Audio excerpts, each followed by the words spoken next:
پاکستان کو ایک اور ٹیلنٹڈ بلے باز مل گیا اور اس بلے باز کا نام ہے صاحبزادہ فرحان، اور ہمیشہ کی طرح اس ٹیلنٹ کو بھی پی ایس ایل سامنے لایا ہے،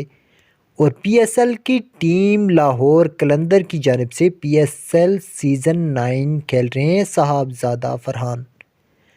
آج پھر کراچی کنگز کے خلاف صاحبزادہ فرحان نے شاندار 72 رنز بنائے اور 45 گیندوں کا انہوں نے سامنا کیا۔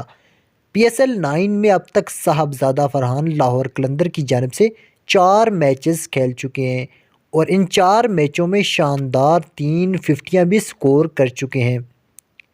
اگر ایسی ہی کارکردگی صاحبزادہ فرحان کی جانب سے پی ایس ایل 9 میں مزید دیکھنے کو ملی تو بہت جلد صاحبزادہ فرحان نیشنل ٹیم میں کھیلتا ہوا دیکھیں گے آپ۔